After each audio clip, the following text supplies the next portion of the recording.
have a family waiting in the airport, war going on, we gotta evacuate. It's 2 a.m. at the office, the whole staff is there, we're looking at each other. This episode takes you inside the private jet industry with Yassine El Moussi, founder of Jets and Partners. We landed a plane in Egypt to pick up KFC. Our company culture today lets people make their own mistakes and learn to either become entrepreneurs or to become real aviators.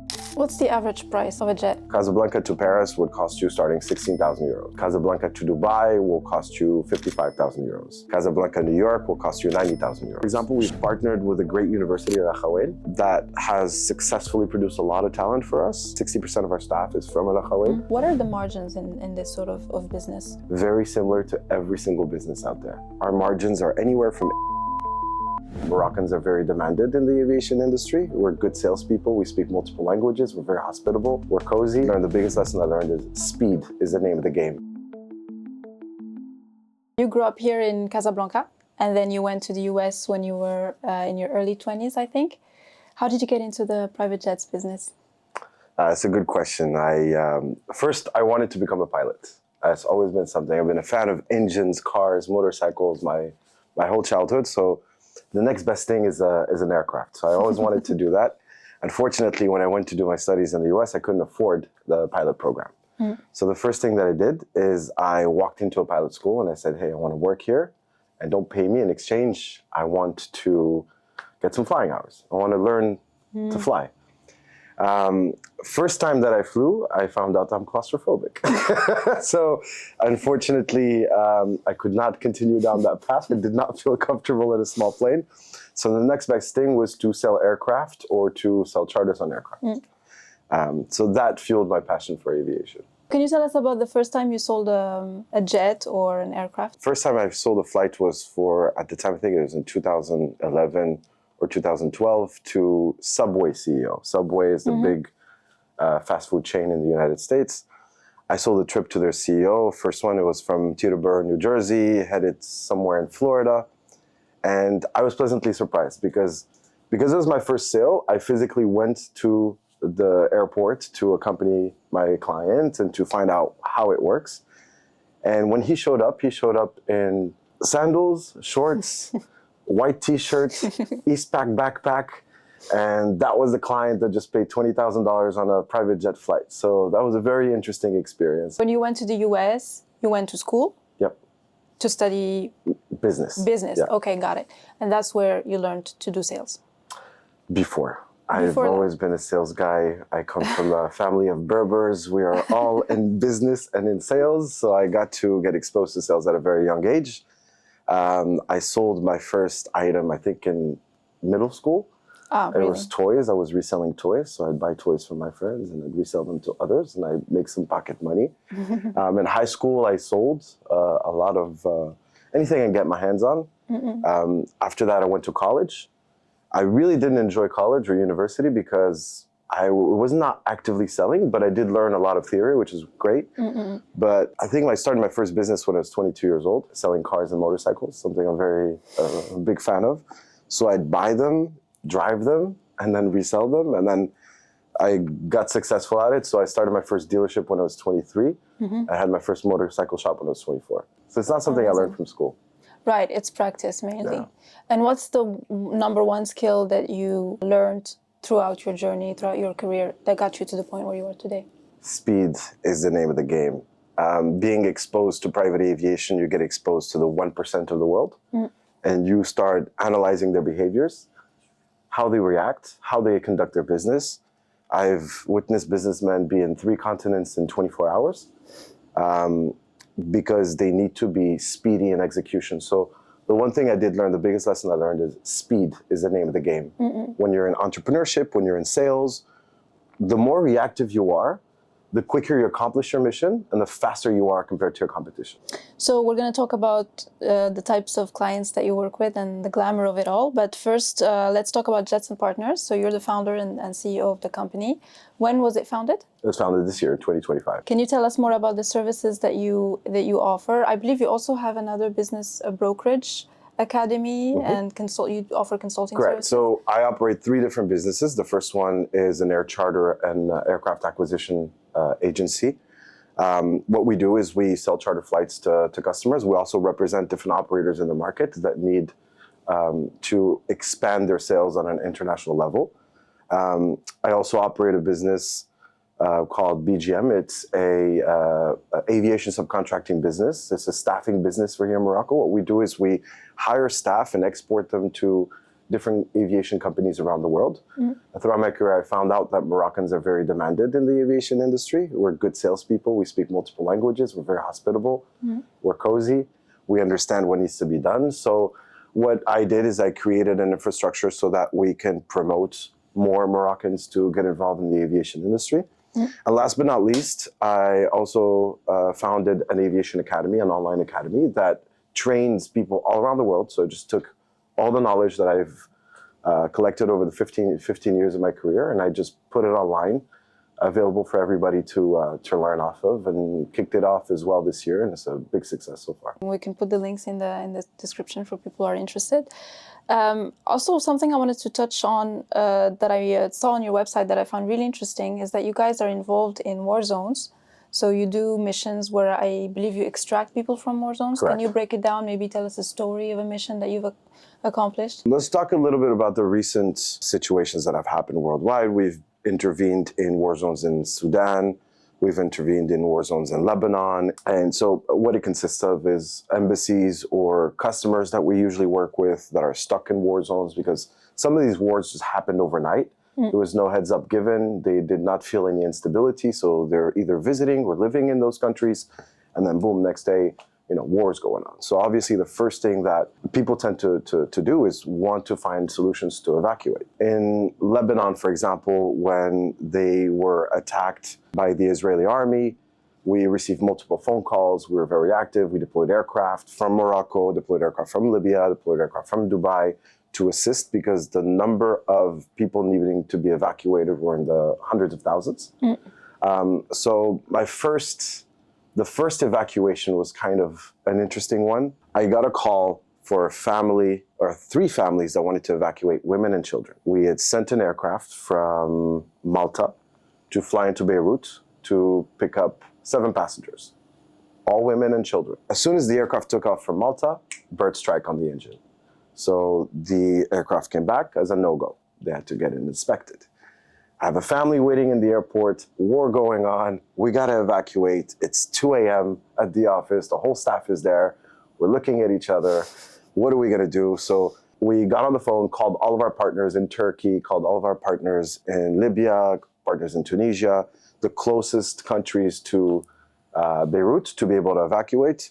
We received a positive response from a good friend, an operator based out of Istanbul, Erdal, deployed an aircraft last minute, no payment, no contract, just said, hey, I'll save you, I'll send the plane immediately. We sent it, got the families evacuated. And after that, obviously the transactions happened and we made it up. But just knowing that there's still people out there that are willing to make these kind of sacrifices to help children and women evacuate from war zones makes my heart feel good. Of course. How often do you get missions like these? Every time there's a war. Every time there's a war. My brother always says, if it's on CNN, you're probably working on it. Every time there's a major situation, every time there's a war, a hurricane, earthquake, people tend to want to use chartered aircraft services to evacuate from those destinations, because either the commercial airlines are fully booked or it's just chaos.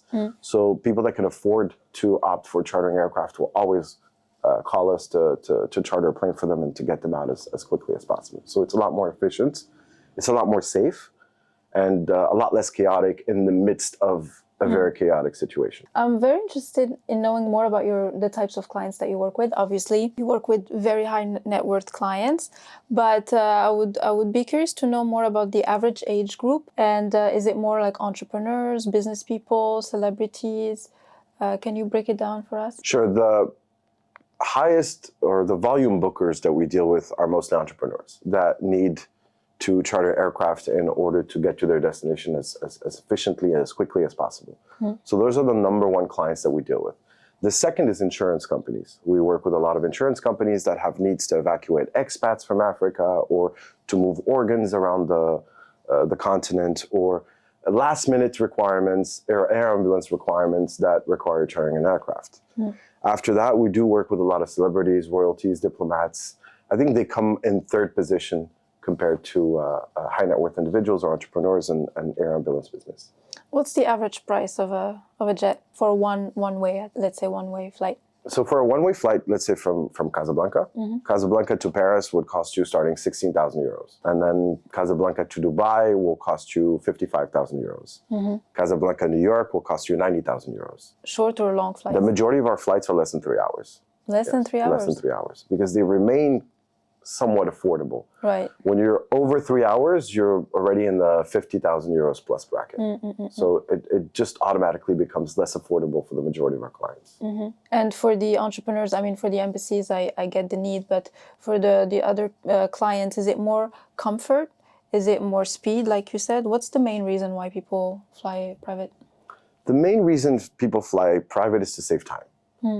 Time saving is real important for ultra high net worth individuals because they value their time. They need to be in 3 places in the same day, or they want to conduct their business and be back at home with their children at the end of the day, and they can afford to do so.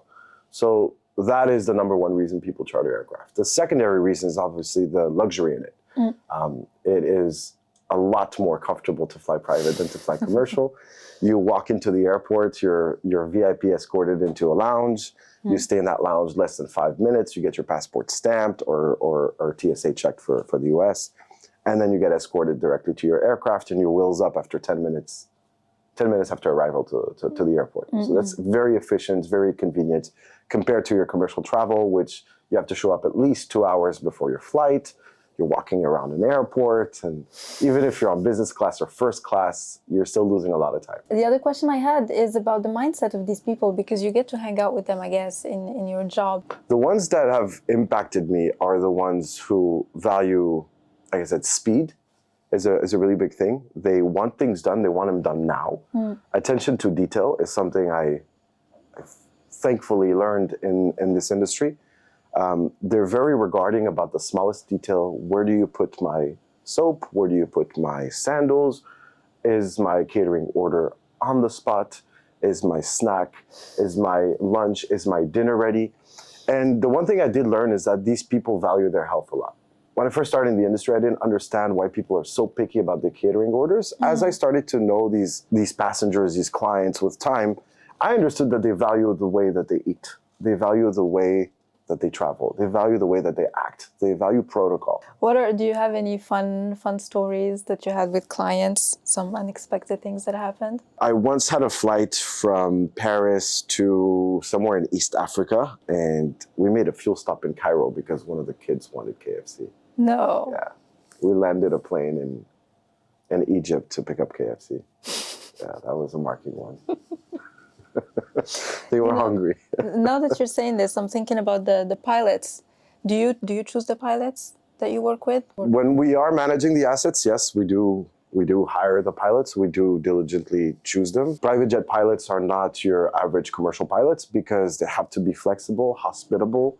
They have to do more work than a commercial airline pilot, believe it or not. A private jet pilot does everything from catering order to fueling to emptying the toilets to cleaning the carpets, sometimes even doing the service when we're flying on aircraft where there isn't space for a flight attendant. So private jet pilots are a lot more hands-on than commercial aircraft pilots. People would think it's the opposite. Yeah. People think that these guys are all about glamour and class, and no, they're pretty hands-on. They're pretty good people. They run the show. When I have flights, I coordinate all the time with the pilots, and they're just great people that are all about customer satisfaction, customer service, which helps me as an aviation broker get my job done right because they're crew members that I can actually count on. They answer the phone, they'll text me when doors are closed, when, hey, we're taxiing out, my clients are happy, everything is on track, good to go, service is done, and I love that about private jet pilots. So let's talk more about the business of aviation. I'm sure it's a very complex, very glamorous, but very, very complex business. I'm sure you have a lot of constraints. Can we talk more about that? Adversity in business and challenges? One of the biggest challenges is obviously being African in an international business. we meet all kinds of clients around the world. We deal with brokerage firms, same as us. Our competitors are our partners at the end of the day. When they're stuck and they need a flight in Africa, we're their go-to company, and vice versa. So we do deal with that animosity of, hey, you guys are African, underdeveloped, and we are the greatest. But we've been able to position ourselves and prove to the industry that, you know, Moroccans or Jetson partners based out of Morocco and based out of Africa is there and is doing it with international standards. We are all highly educated. We are all obsessed with success. So our execution is almost flawless. And if it is not visible. Everything's handled with class and with care on the background. But that's one of the biggest challenges, is having to deal with businesses on an international level, being African out of Africa. How does your day look like as a CEO? Sorry, because we forgot to mention that you operate your business here in Casablanca, right? So your team is here. What does your day look like, regular day? So I start my day at 6:30 a.m. I drop off my kids at school. I head to the gym, get my adrenaline up, and then straight to the office, where I'm managing the 3 businesses from the same location. I'm ensuring that the marketing department is doing its job right, generating leads for the sales team, ensuring the sales team is executing on those leads properly. I'm also running the show with our operations department, ensuring that everything's in order, intervening when I need to intervene. After that, dealing with the administrative part, sick leaves and managing payroll, managing personnel, creating content for our academy as well, because in aviation, you never cease from learning. So anything that we learn, we create into new content that we share to our students around the world. After that, I try to make it to dinner every single night to spend some time with the children, but it's proved to be a very difficult mission. Yeah, that's how the day goes. You've only been operating for a year. I'm sure you're very involved in all parts of the business. Are you still involved with the one-to-one with the clients, with the sales of the jets and all of that? So yes, I do have a book of business that has been with me for over 5-6 years, that I maintain myself. These are people that I know personally. These are people that I've wined and dined with, traveled with. So these are people I don't hand over. The new business is generally handled by the team. I have spent, though the Jetson Partners business is new, the team is not. I spent over 2 years training these people that work with me very closely. And they're very well equipped today to be able to handle the business. So they're really carrying a lot of the load on the day-to-day with regards to operations and sales. But yeah, I do enjoy being part of it. I don't think I'll ever stop selling, because it's just something that I enjoy doing. Operating as well, because it's an industry where you learn things every single day. So being involved in operations is as passionating for me. It's not just an obligation. And there's no single flight that's like the other. Even if you're operating 3 in a row, Casablanca to Paris, there's so many things that could happen. Airport runway maintenances that cause delays, pilots late, mechanical situations with aircraft, permits getting canceled last minute, slots not being respected. Slots are pretty much a time window that you can land in an airport. And if you delay that time window, you have to wait for the next one. You have to start negotiating with airport authorities to grant you your slots back. So there isn't a single operation that's like the other. There's no such thing as a swift operation in aviation. When things go right, we expect something to go wrong. But that's our job. You get anxious when things go right. I get very anxious, because rarely things go exactly as planned. It has happened on a few occasions, and I'm very grateful for that, but it's boring when that happens. Yeah. But how do you manage all of this? Well, I learned to operate under high adrenaline stress.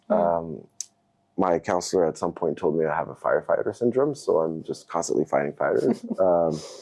But it's just something that you learn with time and experience, how to handle these situations.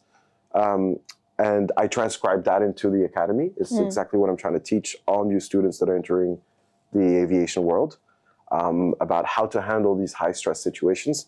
I learned that, balancing health, exercise is a good way for you to mitigate the stress.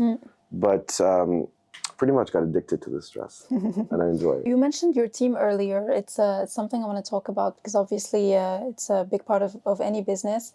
I want to know your philosophy around work culture and how you develop that. When you're in a startup that relies heavily on team execution, the most difficult thing is to hand over responsibility. I've always been in control, on top of everything, but I learned that in order for everybody else to learn, they have to make their own mistakes and own their own mistakes. So our company culture today lets people make their own mistakes. We obviously support them, and we're always there for them, and we always have a recovery option, or we always have a recovery solution for them. But I like to say that we've created an environment where we let really people run their own show and learn to either become entrepreneurs or to become real aviators. And that's something that I myself have never gotten. I've never gotten, bosses before or managers before that taught me how to become what I really want to be. So when I hire people, generally I ask them, what do you want out of this job? What is it that you're looking for? And if the answer is, I want to be an entrepreneur, I want to, run a business one day, and that's the kind of guy I'm always attracted to hire. That's the kind of person I am. So I can assimilate to that guy, and I can really empower those people. That makes sense also with your academy, that you want to train people to become entrepreneurs and do their own thing. But then how do you keep the talent? I don't think that's important. No? No, because if you can produce talent, you don't necessarily need to keep. We've been able to successfully produce a lot of talent that are today entrepreneurs internationally. They're British, Americans, Indians, Palestinians, Moroccans that have worked for me in the past that are today owners of their own business. Armenians, a good friend of mine that I trained in 2016 that's now a big aviation CEO out of Dubai.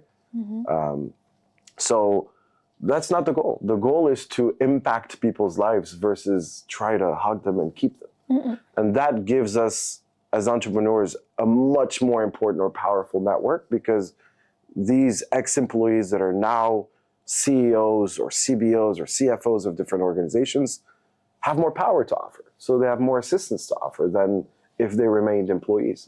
So the goal is not really to retain people. The goal is to empower people and let them do their own thing. And obviously, they stay within network. We can still work together. Still a lot to benefit from besides hogging them and keeping them as employees. And how do you find talent? Here in Morocco, for example, we've partnered with a great university at Akhawain that has successfully produced a lot of talent for us. So we have a partnership. About 60% of our staff is from Al Akhawain. So we hire them from there. We train them. We spend 3 to 6 months on training programs. And I say about 90% of them have been a great success for us. Wow, really? That's how we find talent. We've found the hack. But those are people who work in the company. And then I guess you also have the pilots that we talked about, the flight attendants.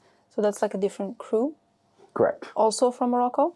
No. Or that's majority of them are from abroad. So the pilots that we work with are from Portugal, from South Africa, from the US, from Mexico. Work a lot of Mexican pilots.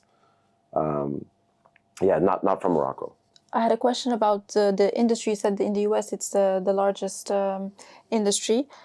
I don't know much about the industry, but are there a lot of competitors? Like, what does it look like in terms of There aviation? are thousands of companies like ours. Really? In the United States. For private Correct. flights? There's thousands of private charter companies in the United States. It is the most active market. The highest demand in the world exists in the United States. The highest amount of fleets in the world exists in the United States. Highest number of aircraft is in the United States. Easiest country to operate in is the United States.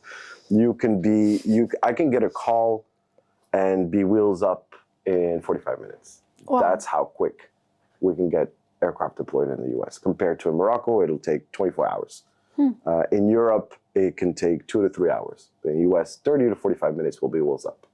So how do you stand out then in a market like this? By making sure you are wheels up in 45 minutes. Because it's easier said than done. It requires knowing the right people. It requires understanding operations well. It requires understanding the aircraft that you're flying on very well, because the last thing you want to do is confirm a last-minute operation and an aircraft being defective or having a mechanical issue and putting your clients in safety, because with speed comes the risk of safety, right? So you want to be efficient and you want to be safe and you want to be providing a right customer service. In the United States, for example, I get a call, take off from Miami International in 45 minutes. We call an Uber Eats. We order food to the airport. We deploy the crew. We deploy the aircraft, fuel it up in 25 minutes, onboard the catering, onboard the passenger, making sure the service is neat and being wheels up in 45 minutes. That's how quick it is. But yeah, there's thousands of competitors in the US. How we stand out is a really good question. I think that every brokerage firm in our industry is trying to find a solution to that. A lot of people went the technology route, so trying to create apps to provide the services in a seamless way. Unfortunately, aviation is such a volatile industry, and there's so many moving parts that you cannot control with just technology. People use strong marketing, so social media or digital marketing, or people just go with the old school Boca Raton style handshake, creating relationships, and then building trust with these customers, and then relying on that trust to convert into business. Yeah, that's a very interesting point, because how do you want to be friends with these people, but you also want to be professional? How do you manage those relationships with those very important clients that you have? It's a fine line, friendship and professionalism, because in our industry, we handle more than just their flying. We handle an intimate part of their lives, where we understand who they fly with. We understand where they fly, what they do. So think of it as your personal concierge, your personal butler that knows what they need to know, and sometimes even more. But confidentiality is extremely important in our line of work. So it really takes a lot of discipline to be confidential, and at the same time being friends, and at the same time being a supplier. We are friends when we're in panic mode. So I have a lot of customers that are afraid of flying. They fly private a lot because their job requires it, or their duty requires it. So at that point, it's time to be friends. That's where you comfort your friend and you make sure that they understand that everything is going right, and that they can walk on board the aircraft and fly without a problem. When it's time to be professional is when it's time to talk about money. At that point, it's extremely important to be professional, because the last thing you want is for one of your clients to think that you're taking advantage of them. So what's right is right, what's wrong is wrong, what's mine is mine, what's yours is yours. That's how things should be done in a professional business perspective. What are the margins in this sort of business? A lot of people, when they think you're in the jet business, you're making 200% margins and 300% margins, is very similar to every single business out there. Our margins are anywhere from 8% to 18%. We max out at 18%. 18% is a home run for us. 8% is our average markup. It is a very competitive industry, so there's a lot of competition, and everybody margins around 5 to 8%. If you go more towards the Middle East, you'll see margins as low as 3%. Wow. But in the US, it's pretty standardized at 8 to 18%, depending on the flight. You have a small part of your business also happening in Morocco. I wanted to ask your opinion, how you feel we're evolving as a hub for aviation and logistics. So in 2016, I used to work for a company called JetX in Dubai. And JetX specializes in private jet terminals. In 2017, we won a tender with l'Office National des Aéroports, l'ONDA, and we opened the first private jet terminals in Morocco. So I came back to Morocco as general manager of JetX. I started the first terminal was in Marrakesh. After that, Casablanca. After that, Rabat. That pretty much transformed Morocco into a private aviation hub. Before our integration at the time, private jet passengers would arrive through the same route as commercial passengers, and they would depart through the same route, which was a huge inconvenience. Somebody paying $100,000 to fly from the US into Morocco on a chartered aircraft would still walk the same walk for about 45 minutes from the plane all the way to the gate, which is not something that they're used to. So that transformed the country into a high quality point of entry and point of exit, which encouraged more VIPs to fly in private into Morocco because the infrastructure was adequate. So that transformation marked the inception of multiple aircraft operators as well. So more people invested in private aviation. More investors put money into aircraft and assets and saw that there's an opportunity of development. And then hangars popped up, and then maintenance facilities popped up after that. So today, Morocco is considered one of the most developed countries in Africa after South Africa and Egypt in private aviation, and also Nigeria. Very recently, the country has invested more and more in infrastructure. Today, we're seeing airports growing double their sizes. We're seeing more space allocated to private aviation. We're seeing more space allocated to helicopter hangars. We're seeing more airports popping up as well around the country that enable tourists to go visit rural areas that they previously needed to drive 12 hours to get to. Now they can just fly an hour, jet into Rashidia, go into Marzouga, spend the day there, and fly back to Marrakesh. So it's really convenient, and it encourages people to actually fly private and use our services. Let's talk more about tech, because you mentioned it earlier that now everybody's trying to use tech and AI specifically. How do you see that evolving? AI in aviation is going to be an interesting race because it is one of the most complex logistics industry that exists. It's not like your sea cargo logistics, or it's not like your ground transportation logistics. There's so many different variables. So I'm interested to see how AI will learn these variables. Today, I don't know of any single software that leverages AI to run a full operation. I do see it leveraged in sales. I do see it leveraged in marketing and customer service, which is exactly what we are today leveraging it in. But I'm interested and I'm curious to see how companies in our industry are going to develop it into logistics operations because of how things are set up.